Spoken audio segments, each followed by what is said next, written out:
எந்த ஒரு ரிலேஷன்ஷிப்பாக இருந்தாலும் பிரிவுன்னு வரும்போது நம்மளுக்கு ரொம்ப மன கஷ்டமாகவும் ரொம்ப மன வலியாகவும் இருக்கும் இல்லையா? ஸோ அப்படிப்பட்ட ரிலேஷன்ஷிப்பை விட்டு மூவ் ஆன் பண்ணுறதுக்கு நம்மளுக்கு ரொம்ப கஷ்டமாக இருக்கும். நிறைய பேர் சொல்கிறாங்க, அன்புக்காக அங்கீகாரத்துக்காக ஏங்காதீங்க, பின்னாடியே ஓடாதீங்க, ஒருவேளை அவங்க உங்களை புரிஞ்சுக்கலைன்னா அமைதியாக அவங்கள விட்டு விலகுங்க, அதுதான் உங்களுக்கு சந்தோஷம் தருதுன்னா அந்த சந்தோஷத்தை கொடுங்க.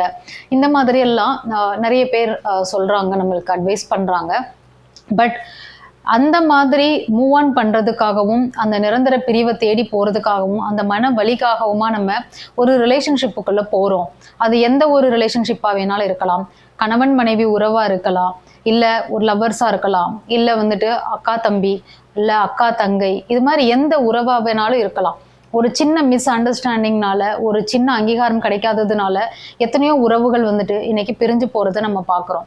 அப்படிப்பட்ட உறவுகள் வந்துட்டு எவ்வளவு மேலானது, எவ்வளவு ரொம்ப முக்கியமானது நம்ம வாழ்க்கைக்கு அப்படி நம்ம உண்மையிலுமே புரிஞ்சிருந்தோம் அப்படின்னா கண்டிப்பாக நம்ம விட்டு கொடுத்து போவோம்.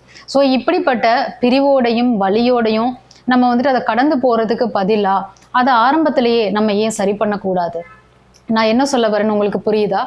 ஒரு பெரிய விஷயமாக்கி அதை நம்ம விட்டு பிரியறத விட ஆரம்பத்திலேயே அந்த சின்ன சின்ன விஷயங்கள் எதெல்லாம் பிரிவுக்கு காரணமா இருக்கோ அந்த விஷயங்களை நம்ம அவாய்ட் பண்ணாலே போதும்.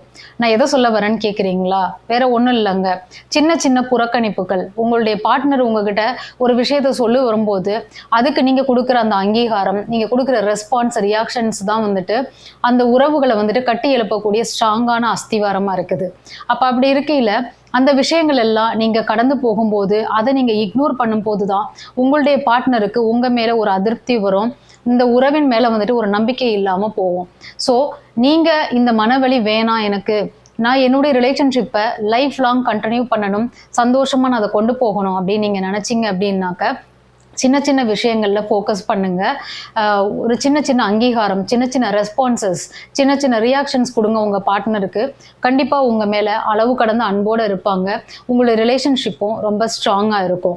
மனவலிக்கு பதிலாக இந்த மாதிரி சின்ன விஷயங்கள், சின்ன எஃபர்ட்ஸ் வந்துட்டு எவ்வளவு அழகானது இல்லையா? நான் சொல்ற அந்த விஷயம் பிடிச்சிருந்ததுனாக்க எஸ்ன்னு கமெண்ட்ல சொல்லுங்க. தேங்க்ஸ் ஃபார் வாட்சிங்.